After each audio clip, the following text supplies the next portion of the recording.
When my husband threw my designer luggage onto the muddy lawn in the pouring rain and handed me divorce papers on the exact day I buried my father, I did the one thing he never expected. I kept my mouth shut. I kept absolute silence about the $72 million trust fund I had just inherited. Gavin, hiding behind his flashy facade as a high-earning tech sales director, stood on our porch with his arms crossed, smirking in absolute triumph. He mocked my boutique public relations firm as garbage, called me a leech, and was utterly convinced he had just kicked a useless wife to the curb with nothing. He was in a rush to clear our custom-built colonial house for his young, pregnant assistant. But what Gavin did not know was that the certification for a $72 million irrevocable trust was sitting quietly inside my rain-soaked handbag. If I had broken down and screamed the truth right then, his corporate greed would have instantly flared, and his expensive lawyers would have fought tooth and nail to claim half of it. So I decided to put on the greatest public relations performance of my career. I played the weak, weeping, desperate victim, feeding his blind arrogance so he would gleefully dig his own grave. My name is Claire. I'm 33 years old, and I'm about to execute the most expensive, legally devastating revenge of my life.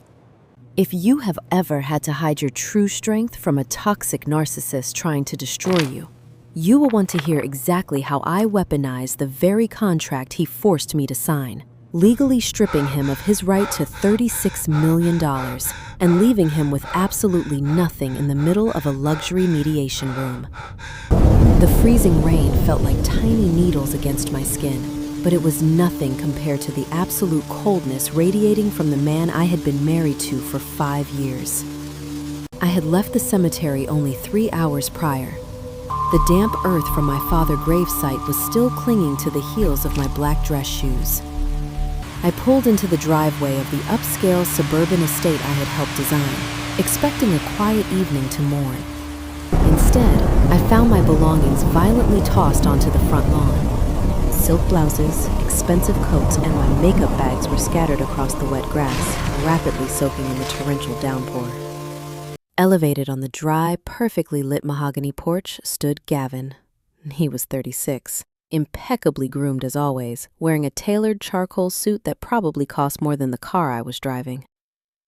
He carried the hyper-confident, aggressive aura of a man who closed multi-million-dollar software deals for breakfast. Beside him stood Sienna. She was 28, his polished, overly ambitious assistant, and her hand was resting performatively on her slightly rounded, pregnant stomach. Through the expansive bay window of our living room, I could see Gavin's mother, Brenda. She was a woman utterly obsessed with fake elite status and country club politics. Brenda was comfortably seated on my Italian leather sofa, swirling a glass of expensive red wine, a sneer of pure disdain etched across her face as she watched my ultimate humiliation unfold through the glass. She had always hated me, constantly belittling my background because my father was a quiet, self-made man who drove an old truck instead of a luxury sedan, completely unaware that the old man in the truck owned half the commercial real estate in the county. Gavin did not offer a single word of sympathy from my father. He did not flinch at the sight of me shivering in my mourning clothes. He simply descended the porch stairs halfway, standing just out of reach of the rain, and held out a thick manila envelope. "I am keeping the house, Claire," Gavin said, his voice cutting sharply through the sound of the rain. His tone was engineered to inflict maximum psychological damage, a classic negotiation tactic he used to bulldoze his corporate rivals. "And honestly, you should be thanking me. I am being more than generous by letting you walk away with your little PR firm. Considering it is basically a failing vanity project, I think I am giving you a very fair exit package. Sienna needs a stable, high-quality environment for my actual family. Sign these dissolution papers by tomorrow morning, and we can make this a clean break. Do not make this difficult, because you know you cannot afford to fight me." In any other story, this is the moment the wife shatters. This is the moment she drops to her knees in the mud, screams at the mistress, curses her husband, and begs for an explanation. But I am not a doormat. My entire career in public relations is built on managing catastrophic crises, manipulating public optics, and reading the subtle shifts in human behavior. I did not scream. I did not curse. My internal monologue shifted into a state of terrifying, cold calculation. I looked at Gavin. I noticed his slightly dilated pupils, the subtle, proud puffing of his chest, the way he looked down his nose at me. He was high on his own perceived power. He was an extreme narcissist feeding on my destruction, absolutely certain that he held all the cards. I knew that true power in a moment of crisis is never loud. True power is discipline. I realized instantly that if I showed him any defiance, his predatory instincts would kick in. He would investigate me. He would dig into my life. I needed him completely blind, arrogant, and careless. So, I gave him exactly what his massive ego craved. I forced my breathing to become shallow and erratic. I artificially slumped my shoulders, letting the rain plaster my hair to my face to look as pathetic as possible. I looked down at the ruined clothes in the mud, blinked rapidly, and squeezed out 3 perfectly timed tears. "Please, Gavin," I whispered, making my voice tremble just enough to sound entirely broken. "Not today. Please, I just buried my dad. I have nowhere to go." Gavin smirked. It was a tiny, vicious upward curve of his lips. He had won. He tossed the manila envelope onto the wet driveway at my feet, turned his back on me, and walked back up the stairs to wrap his arm around Sienna. I slowly bent down to retrieve the divorce papers and began gathering my ruined luggage, my mind already drafting a complete financial autopsy of his life.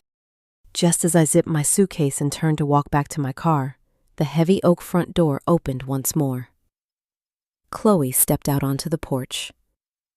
Chloe was Gavin's sister-in-law, married to his equally arrogant older brother Nolan.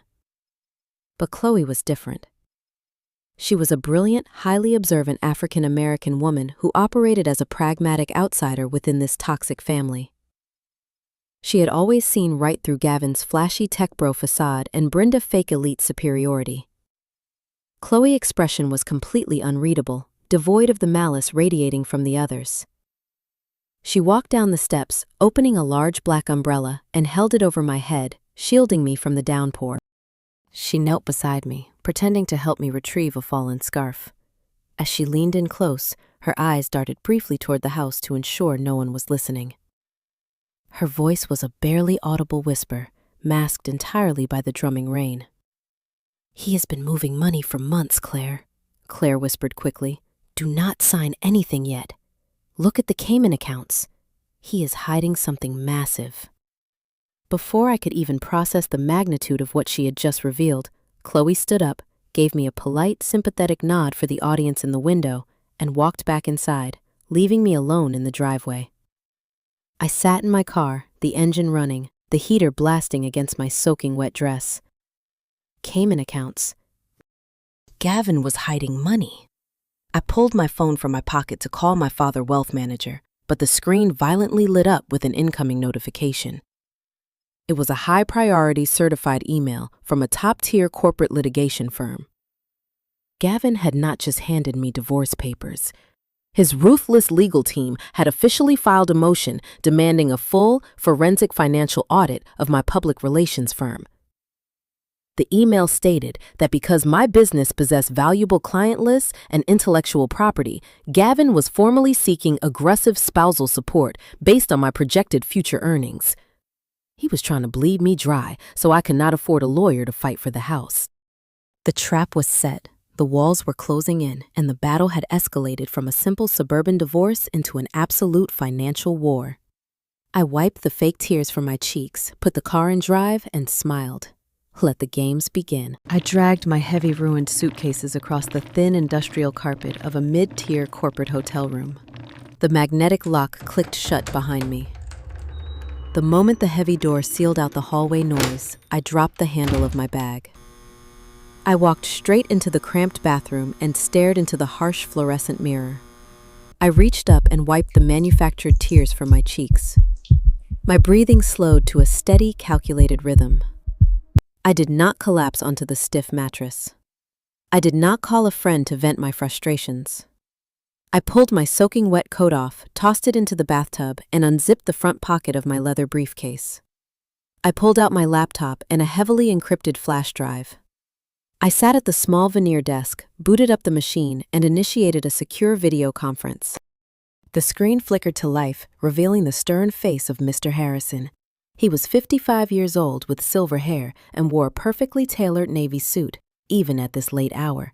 He was a high-tier forensic accountant who spent his early career dismantling corporate fraud schemes before becoming the primary wealth manager for my late father. He operated with a level of cold efficiency that made him terrifying to his enemies and invaluable to his clients. Harrison took one look at my damp hair and asked if the extraction from the house was complete. I nodded. I told him Gavin took the bait perfectly and threw me out into the storm.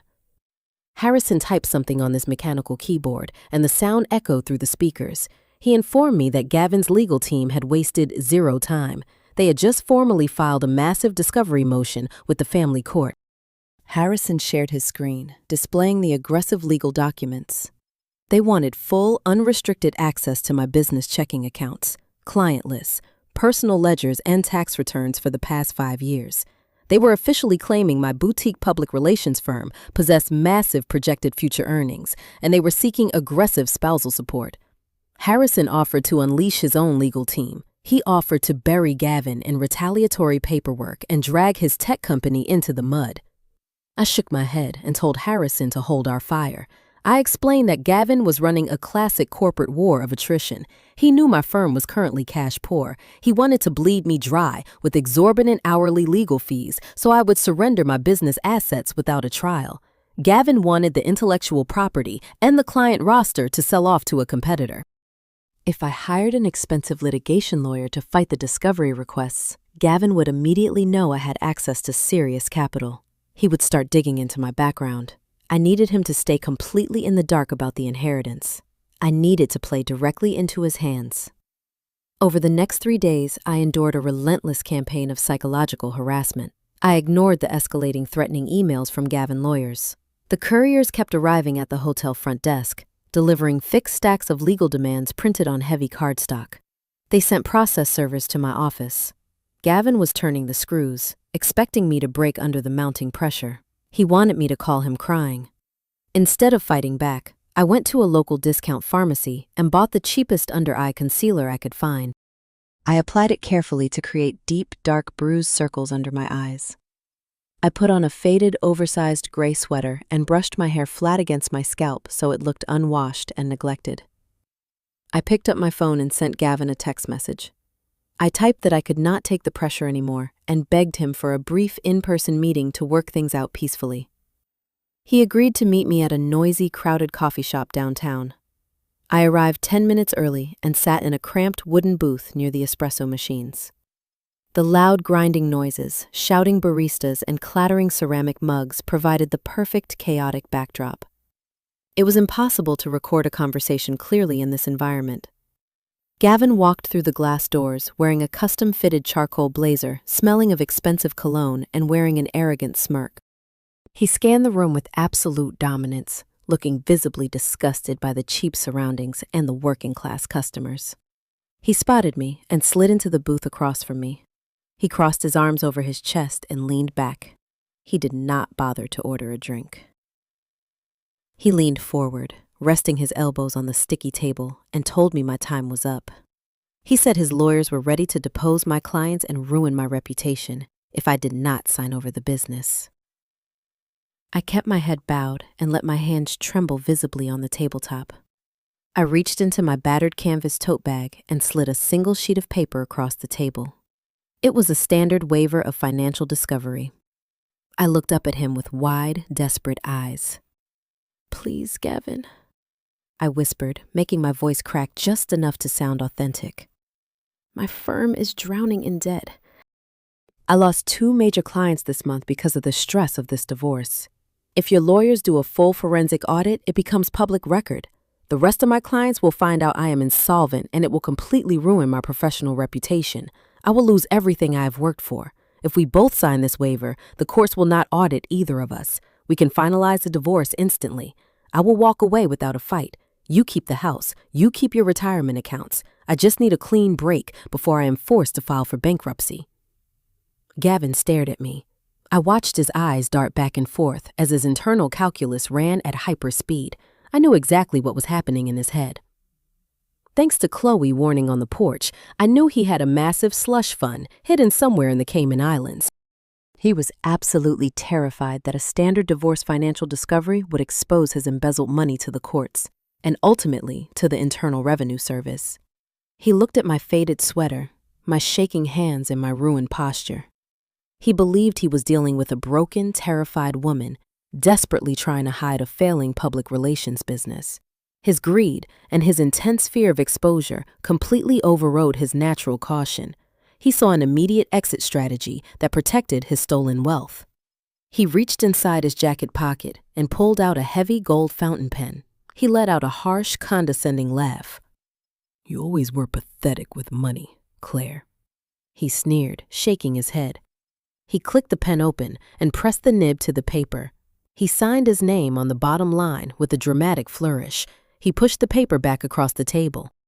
He stood up, buttoned his tailored jacket, and told me to have my cheap lawyer file it with the county clerk by the end of the day. He turned his back and walked out of the coffee shop, genuinely believing he had executed a flawless corporate takeover of our marriage. By signing that paper, he believed he had legally shielded his hidden cash forever. I waited until I saw his luxury sedan pull out of the parking lot. I picked up the paper and placed it carefully inside a hard plastic folder. I walked out of the coffee shop, and the posture of the defeated wife instantly vanished. My shoulders went back and my stride lengthened. My internal engine roared with pure triumph. The waiver was a legally binding contract. By signing it, Gavin had permanently forfeited his right to investigate my finances or demand future disclosures. I had successfully erected an impenetrable legal wall around my $72 million inheritance. I walked back to my hotel, feeling the crushing weight of the last few days lift off my chest. I scanned a copy of the document to Harrison and went to sleep that night feeling absolute untouchable peace.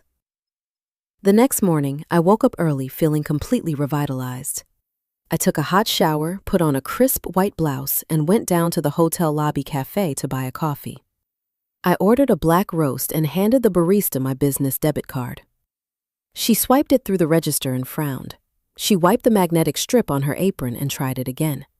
She slid the card back across the counter with an apologetic smile, telling me it was declined. I felt a tiny prick of annoyance, assuming it was a bank fraud alert. I pulled out my personal credit card and handed it to her. She tapped it against the reader. A sharp red light flashed on the terminal. Declined again. The ambient noise in the bustling lobby seemed to drop away entirely. My phone buzzed violently in my pocket. It was not a text message from my bank. It was an automated urgent notification from the state court system. I walked away from the counter and sat down in a quiet corner chair. I opened the secure legal portal on my phone and read the freshly uploaded document on the screen. Gavin had filed an emergency injunction at 8 in the morning. He had not just frozen my public relations business accounts. I scrolled down past the standard legal jargon and my blood ran ice cold. Listed clearly on page 2 of the injunction was the exact routing number and identification code for my Father Wealth Management account. Gavin had filed a total freeze on the $72 million trust fund. The signed waiver I held in my briefcase was completely useless against a pre-existing emergency motion that had already been processed by a judge. The coffee shop trap had failed. He never bought my performance in the booth. He signed the paper just to mock me and lull me into a false sense of security. The predator had caught my scent long before I even sat down at the table, and now I was completely cut off from my own survival funds. I sat perfectly still in the quiet corner of the hotel lobby, while the automated notification from the state court system glared brightly on my phone screen. The ambient noise of the espresso machines and the morning commuters faded into a dull hum. I opened the secure legal portal and downloaded the emergency injunction. It was a massive document, over 80 pages long, filled with dense legal statutes and aggressive demands. Gavin had not just frozen the operating accounts of my public relations firm. He had successfully petitioned a family court judge to place a total freeze on the $72 million trust fund I had just inherited. I scrolled through the pages and a chilling realization washed over me. The coffee shop trap had failed completely. Gavin had played me just as flawlessly as I thought I had played him. The document revealed the terrifying depth of his paranoia and his absolute ruthlessness. Gavin was an extreme narcissist, but he was certainly not a fool. His arrogance was massive, but his survival instincts as a high-level tech sales director were even sharper. He did not buy my weeping performance in the rain. He noticed that I did not scream or fight for a custom-built home. He knew my professional background was in crisis management, and he realized my sudden surrender was completely out of character. The court filing included a sworn affidavit from a premium corporate espionage firm. Gavin had hired a team of private investigators on the exact afternoon he threw my luggage onto the muddy lawn. The investigators had been tracking me relentlessly for days. They intercepted my digital footprint and monitored the wireless network traffic at my mid-tier hotel. They took long-range photographs of my laptop screen through the hotel window. They documented my encrypted video conferences with Mr. Harrison. They dug through public tax registries and probate court filings until they uncovered the existence of the inheritance. Gavin knew about the $72 million before he even walked into the coffee shop to sign the waiver of financial discovery. He signed that document simply to mock me and to lull me into a false sense of security while his legal team prepared a massive coordinated strike. However, Gavin did not just march into court and demand half of the money like an uneducated thug. He used a complex and highly specific legal loophole that demonstrated his terrifying strategic brilliance. He employed the strict legal doctrine of commingling of assets. In the court filings, his high-priced corporate lawyers presented irrefutable banking records from 3 years ago. During the extensive renovation of our marital home, I had used a $15,000 check drawn from a secondary account linked to my father. I used that specific money to pay a contractor for imported Italian marble countertops for our shared kitchen. The lawyers of Gavin argued a devastating legal precedent. They submitted documentation proving that the $15,000 was temporarily parked in our joint checking account for 3 days before clearing the contractor invoice.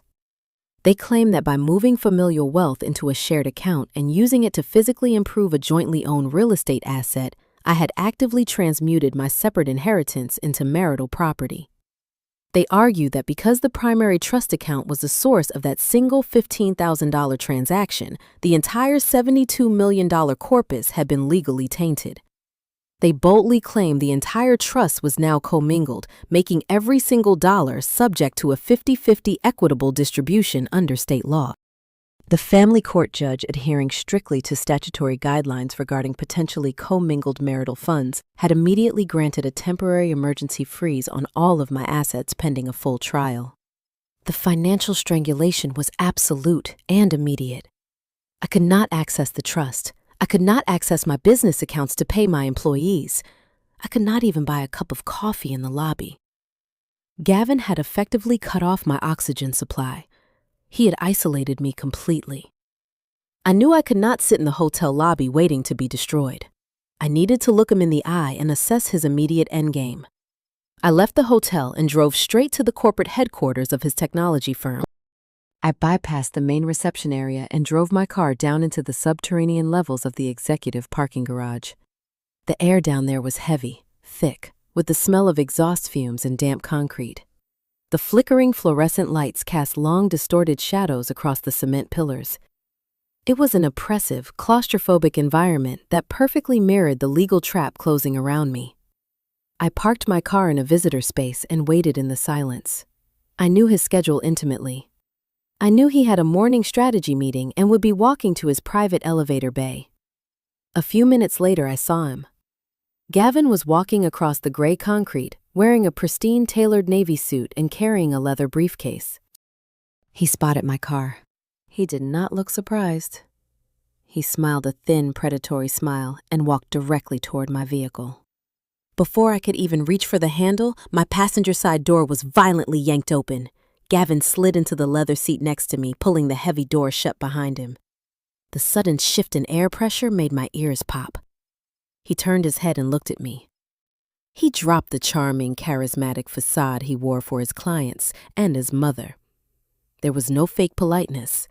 There was only the cold, calculating sociopath beneath. His eyes were dead, and his breathing was perfectly calm. "You actually thought you could outsmart me, Claire?" he whispered, leaning back against the headrest. "You thought you could hide $72 million and leave me with a failing public relations business? Did you really think I was that stupid?" I kept my hands firmly on the steering wheel and stared straight ahead through the windshield. I refused to give him the satisfaction of seeing my hand shake. I asked him what he wanted. "I am going to drag this out for 10 years, Claire," he said, his voice dropping to a flat, chilling register. "I have the most aggressive corporate litigators in the city on retainer. I am going to file endless motions. I am going to bury you in thousands of pages of discovery requests. I am going to draft subpoenas for your top 3 clients and expose your insolvency to the entire market. I will make your firm so toxic that no one will ever hire you again. I will drain every single penny you have left until you are completely bankrupt and sleeping in your car in a garage exactly like this one." He leaned closer to me. The heavy scent of his expensive cologne filled the confined space, making my stomach turn with absolute disgust. He was enjoying the execution. He was feeding on his absolute dominance. "Or you can make the smart business decision right now," he continued softly. "You can settle out of court today. Wire $20 million into my private account by Friday afternoon. If you pay me, I will call off the lawyers.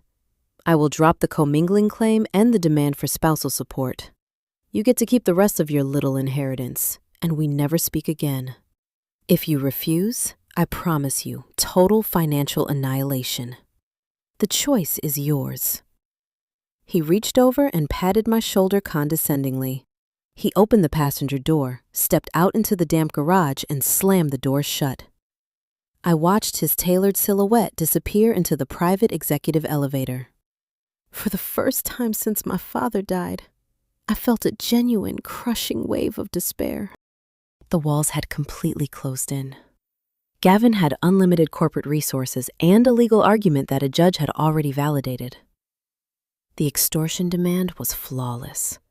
If I fought him in court, the legal fees and the damage to my professional reputation would destroy my life. If I paid him the $20 million, I would be surrendering to a manipulative abuser and letting him win. I put the car in gear and drove out of the underground garage. The drive back to my empty office building was a blur of gray skies and heavy traffic. The physical toll of the last few days crashed into my body. My joints ached, my throat was bone dry, and my vision was slightly blurred. I pulled into the empty lot behind my public relations firm. The business was struggling, and most of my employees were working remotely to save overhead costs. The office was entirely deserted. I unlocked the glass front door and walked into my private suite. I did not turn on the overhead lights. The room was dark, illuminated only by the pale amber glow of the streetlights filtering through the horizontal window blinds. I dropped my briefcase onto the floor and collapsed into my leather desk chair. I sat in the absolute silence, listening to the rhythmic ticking of the wall clock. I looked down at my desk. Sitting directly in the center was the hard plastic folder containing the waiver of financial discovery that Gavin had signed at the coffee shop. I stared at his arrogant, sprawling signature. The document felt completely useless now. I had tried to play a defensive game, and I had lost. I had tried to build a wall around my money, but Gavin simply bought a taller ladder. I closed my eyes and let my head fall back against the chair. I was ready to call his lawyers and negotiate the surrender of the $20 million just to make the nightmare stop. The silence in the dark office was deafening. But then, cutting through the heavy despair, a single memory surfaced in my mind. I remembered the freezing rain pounding against the black fabric of the umbrella. I remembered the smell of the damp earth on my shoes. I remembered Chloe kneeling beside me in the mud, her eyes darting nervously toward the bay window to make sure Brenda was not watching. I remembered the urgent, desperate tone of her voice. "He has been moving money for months, Claire. Look at the Cayman accounts." Those were her exact words. Look at the Cayman accounts. My eyes snapped open in the darkness. My breathing stopped for a fraction of a second. The puzzle pieces suddenly shifted and locked into a completely new configuration. Gavin was an arrogant man, but he was also deeply paranoid. Why would a man who believed he was about to secure half of a $72 million fortune be so desperately eager to sign a waiver, preventing the court from auditing his own bank accounts? He wanted that waiver signed because he was projecting his own greatest fear onto me. He was hiding something massive. If he was willing to spend hundreds of thousands of dollars on elite corporate litigators to extort me, it meant his own financial foundation was built on toxic sand. The despair instantly vanished, evaporating into the cold air of the office. The victim mentality was completely eradicated. The prey was dead, and the predator was reborn. I sat up straight, my spine rigidly aligned. I reached across the desk, grabbed my cellular phone, and dialed the direct private line from Mr. Harrison. He answered on the first ring. He asked if I had seen the injunction. I told him I had seen it, and I told him Gavin had just ambushed me in a parking garage, demanding $20 million. Mr. Harrison began to outline a defensive legal strategy to slowly chip away at the commingling claim over the next 6 months. I cut him off immediately. My voice was ice cold, completely devoid of fear or hesitation.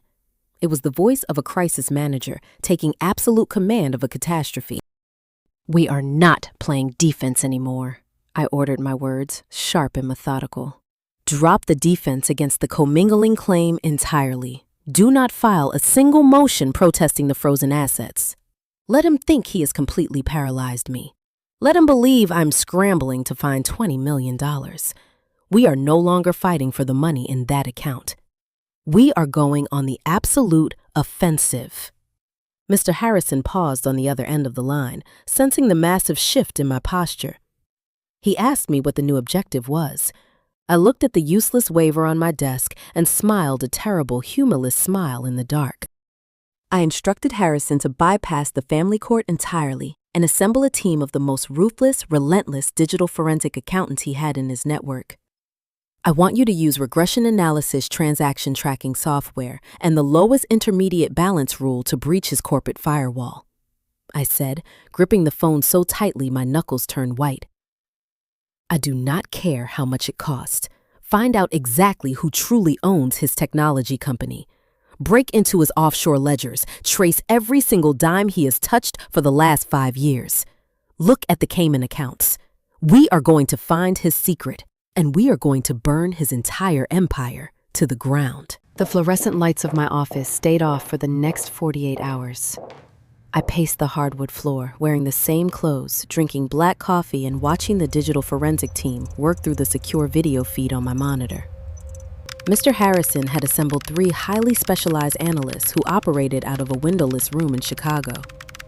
I watched their screens fill with cascading lines of code and massive dense spreadsheets. They deployed advanced transaction tracking software and utilized the lowest intermediate balance rule to systematically dismantle the financial firewall Gavin had built around his life. We were no longer looking for hidden marital assets. We were hunting for absolute ruin.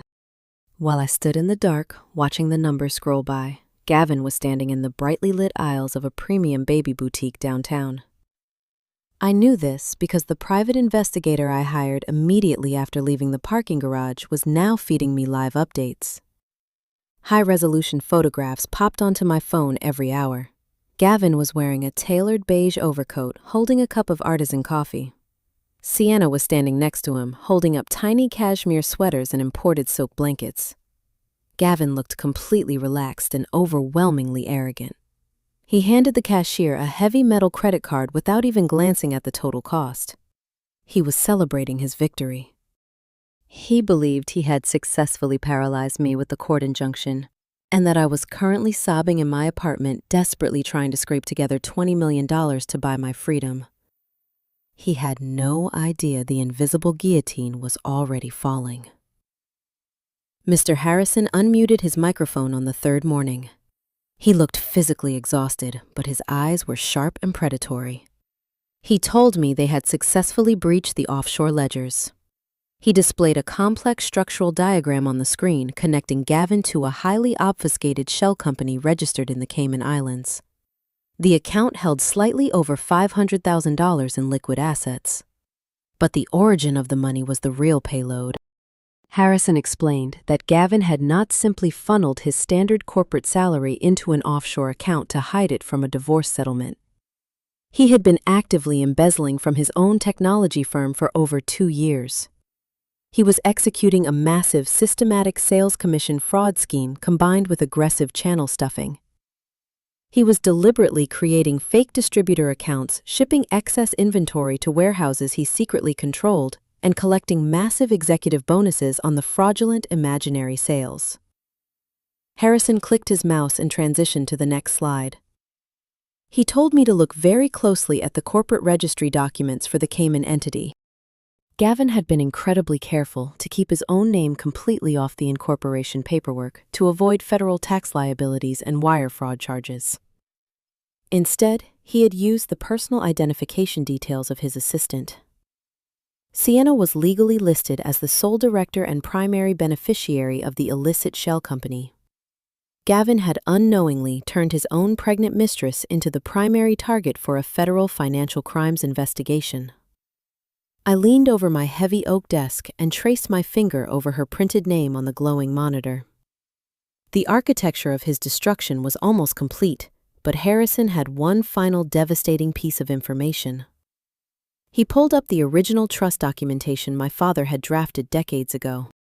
Harrison explained that my father had always anticipated the dangers of sudden wealth and predatory spouses. He did not leave me a standard inheritance account. He had established a strictly governed irrevocable trust.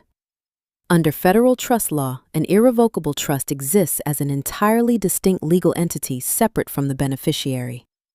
The $72 million did not legally belong to me. It belonged to the trust itself. I was merely a discretionary beneficiary with limited access. Harrison stated that this single legal fact acted as an absolute kill switch against the entire strategy Gavin was using. The commingling argument was completely void. I could never have legally commingled the money because I never actually owned the principal balance in the first place. The $15,000 I used for the kitchen renovation was simply a standard localized distribution from a separate entity. The core fortune was totally untouchable. We had him. We had the criminal evidence of his corporate fraud, and we had the impenetrable legal defense regarding my inheritance. I instructed my lawyer to send a very brief preliminary warning to the aggressive legal team representing Gavin. The email simply stated that we were now fully aware of the offshore Cayman accounts and we advised them to drop the extortion attempt immediately before we contacted the authorities. I expected his lawyers to panic and file a withdrawal. I expected Gavin to fold and beg for mercy. 30 minutes after the email was sent, my laptop chimed loudly. It was an urgent request for an emergency video conference directly from Gavin. I adjusted my posture and clicked accept. Gavin appeared on my screen, sitting comfortably in his massive corner office. The sprawling skyline of the city was clearly visible through the floor-to-ceiling windows behind him. He was not sweating. He was not hyperventilating. He was leaning back in his expensive ergonomic chair, resting his chin on his steepled fingers. He was actually smiling. He casually complimented my forensic accountants. He said he was genuinely impressed that my cheap local team managed to trace the offshore shell company through his proxy servers. I stared at him, waiting for the frantic negotiation to begin.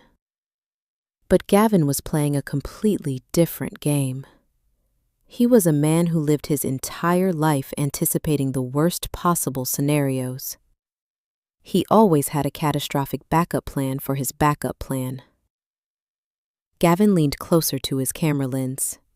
He told me to go ahead and report him to the Internal Revenue Service. He openly invited me to send the files to the Securities and Exchange Commission. He kept smiling as he explained exactly what would happen next. He reminded me about the previous Thanksgiving weekend. I had hosted his entire toxic family at our house. I had spent 3 days cooking and cleaning while Brenda complained constantly about the quality of the wine and the temperature of the food. Gavin reminded me that I had left my work laptop open and unlocked on the kitchen island while I was distracted preparing the turkey. He explained that he had casually walked over and used my saved administrative login credentials to access the secure invoicing software from my public relations firm. He had spent months secretly routing the fraudulent consulting payments for his Cayman shell company directly through my business accounts. He had meticulously generated dozens of fake vendor invoices using my electronic signature and my corporate letterhead. My stomach violently dropped. The cold, terrifying reality of his trap washed over me. Gavin explained that the digital paper trail conclusively proved my boutique public relations firm was the primary entity invoicing the offshore company. On paper, I was the legal mastermind of the entire international money laundering operation. He told me that if I exposed him, we would both go to federal prison.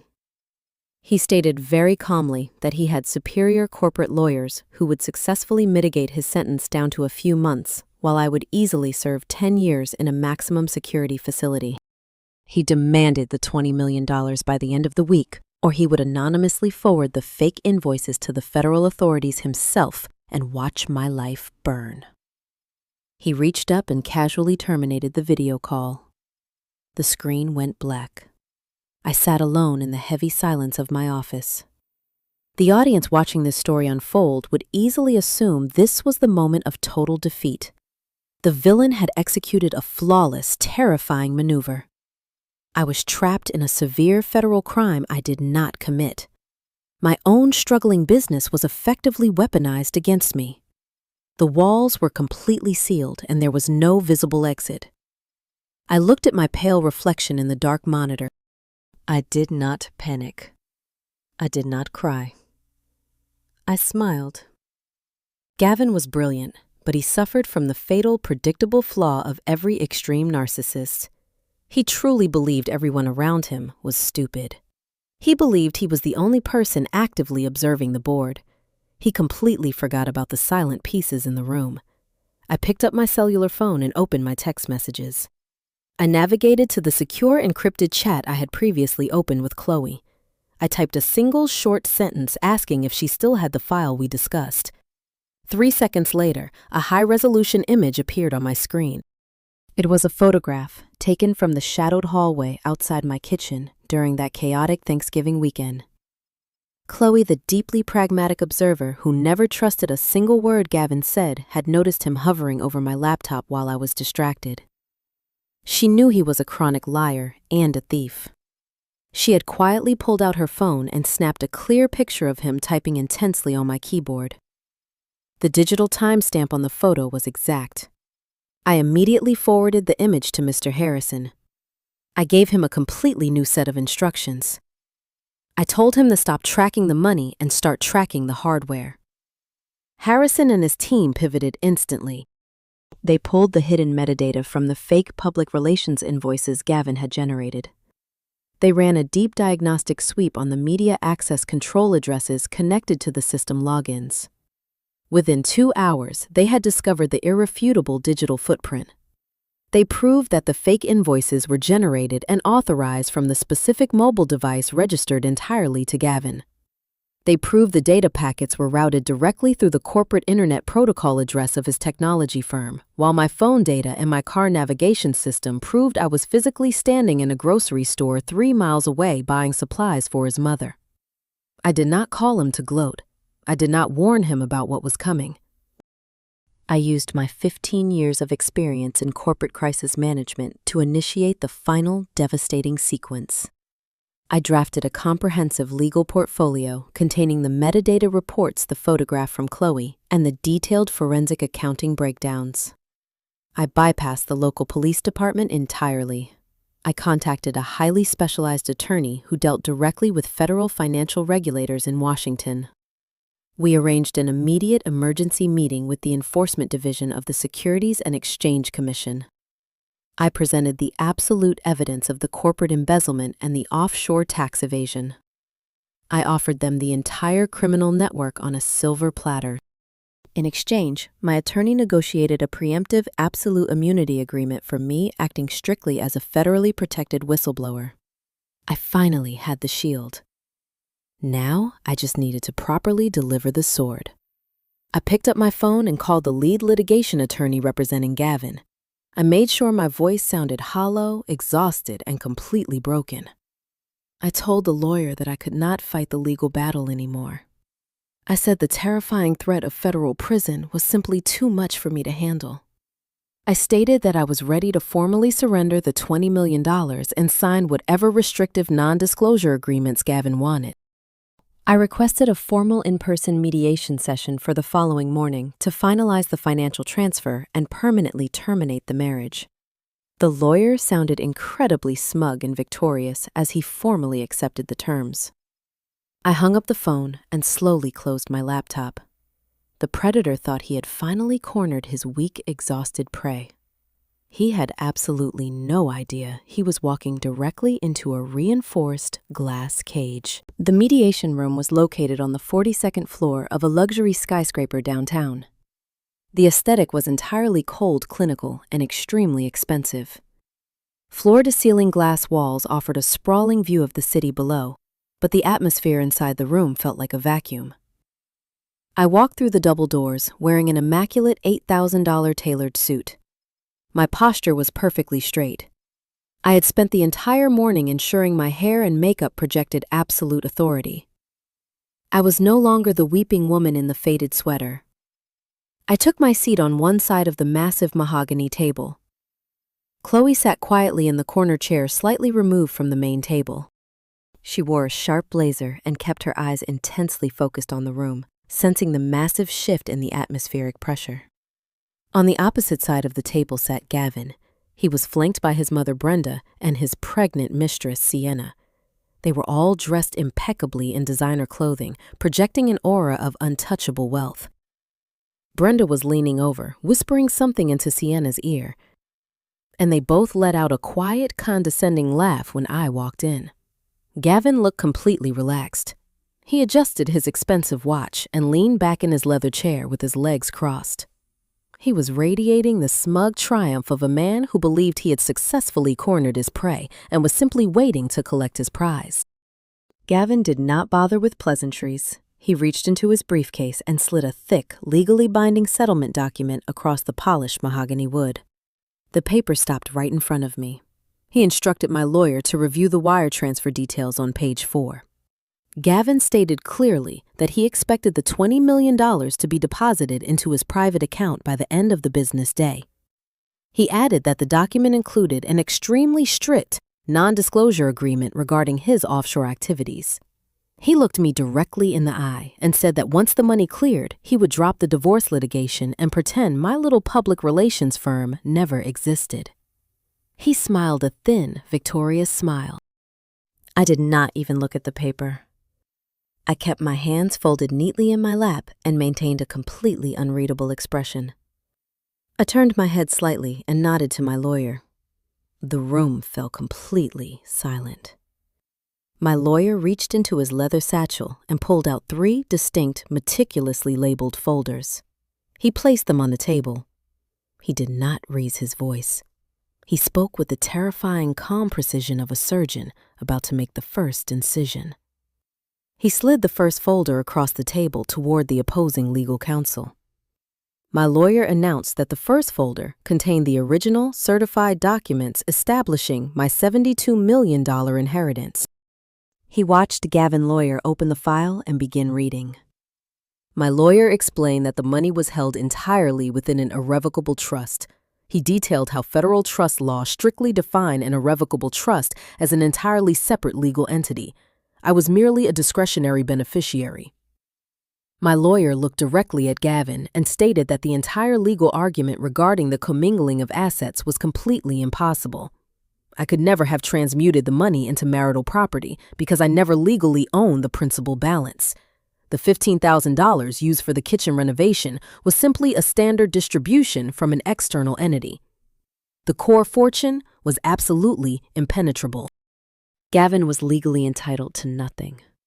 Gavin uncrossed his legs, his jaw tightened, and he quickly looked at his own attorney for reassurance. His attorney was rapidly scanning the trust documents, and the color was slowly draining from his face. The attorney did not say a word. He simply closed the folder and pushed it aside. The smug confidence radiating from Gavin began to fracture. My lawyer did not give them a single moment to recover. He immediately slid the second folder across the table.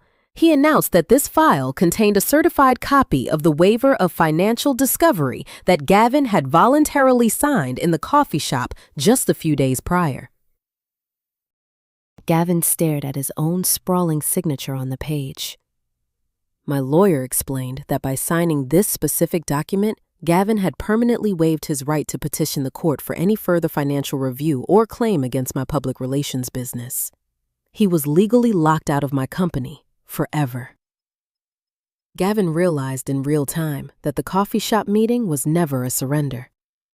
It was a perfectly executed trap, and he had happily walked right into it to protect his own secrets. Then my lawyer picked up the third folder. This one was incredibly thick, containing over 300 pages of dense financial data. He pushed it to the center of the table. He announced that this was a comprehensive forensic accounting audit generated by a premium investigative firm. The room became so quiet, I could hear the hum of the air conditioning vents. My lawyer detailed exactly what was inside. He listed the massive sales commission fraud. He described the aggressive channel stuffing scheme Gavin had orchestrated at his technology company. He outlined the exact amount of stolen corporate funds hidden in the offshore Cayman Islands accounts. Gavin gripped the edge of the table. His knuckles turned stark white. He tried to speak, but no words came out. My lawyer continued his relentless assault. He explained that the audit also contained deep metadata analysis and media access control tracking. He presented the photograph Chloe had taken on Thanksgiving, proving Gavin was the person physically typing on my computer. The forensic data conclusively proved that Gavin used his own corporate internet protocol address and personal mobile device to generate the fake vendor invoices. The attempt to frame my public relations firm for the money laundering operation was completely dismantled. Gavin's lawyer finally found his voice and frantically tried to halt the meeting, demanding a recess to review the allegations. My lawyer ignored him. He softly noted that reviewing the documents would not change the current trajectory of the room. He reached into his jacket pocket and pulled out a single sheet of paper bearing the official seal of the federal government. He explained that I had already secured a preemptive absolute immunity agreement with the Securities and Exchange Commission, acting strictly as a federally protected whistleblower. Furthermore, my lawyer calmly checked his silver wristwatch. He announced that an identical copy of the 300-page forensic audit, along with my immunity agreement, had been delivered by armed courier to the board of directors at Gavin Technology Company, the Internal Revenue Service, and the Federal Bureau of Investigation exactly 10 minutes ago. The psychological destruction was absolute and immediate. Gavin's entire world collapsed in a matter of seconds. The color vanished from his face, leaving his skin a sickly pale gray. Sweat began to bead on his forehead, and his chest heaved as he struggled to pull oxygen into his lungs. He realized he had absolutely no legal claim to my money. He realized his lucrative career was completely over. He realized he was facing imminent federal prison time for wire fraud and massive tax evasion. The predator was completely gutted. Sienna leaned over and snatched the forensic audit from the table. She flipped past the first few pages and stopped. Her eyes widened in absolute horror. She saw her own name clearly listed on the corporate registry documents as the sole director of the illicit Cayman Islands Shell Company. The realization hit her like a physical blow. She was legally implicated as the head of a federal criminal enterprise. Panic instantly consumed her. She threw the heavy folder directly at Gavin, hitting him in the chest. She began screaming hysterically at him, her voice shrill and echoing off the glass walls. She cursed him for using her name and demanded to know if she was going to jail. The united front they had paraded onto my front porch was completely obliterated. Brenda, desperate to regain some shred of control over the chaotic room, stood up from her chair. Her face was flushed, dark red with anger. She pointed a shaking finger at me and attempted to launch into another vicious verbal attack about my background and my lack of class. Before I could even blink, Chloe stood up from her chair in the corner. The sheer authority in Chloe's posture made the entire room fall dead silent. Chloe looked at Brenda and then shifted her gaze down to Gavin. Her expression was one of profound, absolute disgust. She picked up her designer handbag and looked Gavin right in the eyes. "I told you, Nolan, this family is a sinking ship," she said, her voice ringing with finality. Chloe turned around and walked out of the glass room, taking her dignity and completely isolating Gavin from his very last pillar of family support. I slowly stood up from the mahogany table. I did not yell at them. I did not gloat about my victory. I did not even smile. My revenge was delivered with terrifying, absolute emotional control. I looked down at Gavin. He was now openly hyperventilating, his hands shaking violently as he grabbed the edge of the table to steady himself. He looked up at me with wide, terrified eyes. He began desperately begging me to call my lawyer off. He pleaded with me to contact his board of directors and recall the courier files. He offered to drop the divorce completely. He stammered that he was simply trying to secure a better financial future for us, and that he would do whatever I wanted. I looked at the broken, pathetic man sitting across from me. I felt absolutely nothing for him. "You wanted a divorce," I said, my voice echoing cleanly in the silent glass room. "You got it." I turned my back on him. I walked toward the double doors, my heels clicking rhythmically on the polished marble floor. I pushed the heavy doors open and walked out to the elevators, leaving him trapped inside that room to face the total annihilation of his finances, his freedom, and his shattered family. The story of Claire and Gavin leaves us with a profound realization about the true nature of power and conflict resolution. The most obvious lesson we can take away from this entire ordeal is that absolute emotional control is infinitely more devastating than any screaming match could ever be. In our society, we are often conditioned to believe that defending ourselves requires immediate, loud, and visible retaliation. When we are wronged, our instinct is to demand an explanation, to cry out for justice, and to confront our abusers face to face. But Claire demonstrates that silence is not a symptom of weakness. Silence is a highly calibrated weapon. When you are dealing with a deeply toxic and narcissistic individual like Gavin, their primary source of energy is your emotional devastation. They want to see you break because your pain validates their perceived superiority. By refusing to play the predictable role of the weeping victim, Claire starved Gavin of the reaction he desperately craved. She weaponized her own vulnerability, playing into his biases so perfectly that he willingly blinded himself to the reality of the situation. The lesson here is clear. Never interrupt your enemy when they are making a mistake driven by their own arrogance. Let them build their own traps. True power does not need to announce its presence. It waits patiently in the shadows, gathering evidence while the opponent exhausts their energy swinging at phantoms. However, there is a much deeper and perhaps more unsettling lesson hiding beneath the surface of this flawless victory. It requires us to look at the situation from a completely inverted perspective. We cheer for Claire because she executed a brilliant strategic takedown, but we must ask ourselves what happens to a person when they are forced to become a monster to defeat a monster. To completely destroy Gavin, Claire had to adopt his exact methods. She had to become utterly cold, incredibly deceitful, and entirely devoid of empathy. She sat across from a man whose life was about to end and felt absolutely nothing. The counterintuitive truth about ultimate revenge is that it requires you to sacrifice a piece of your own humanity to achieve it. You cannot play a game of four-dimensional chess without learning how to think exactly like the sociopath sitting on the other side of the board. Claire walked out of that glass room with her $72 million inheritance entirely intact and her enemy completely annihilated. But one has to wonder what kind of life she will lead now. Once you have trained your mind to operate with such ruthless, calculated precision, can you ever truly turn it off? Can you ever trust anyone again without mentally scanning for hidden motives? Did Claire simply survive the marriage, or did Gavin inadvertently turn her into a mirror reflection of himself? When you learn to detach your emotions so thoroughly to protect your survival, you risk losing the softness that makes life beautiful.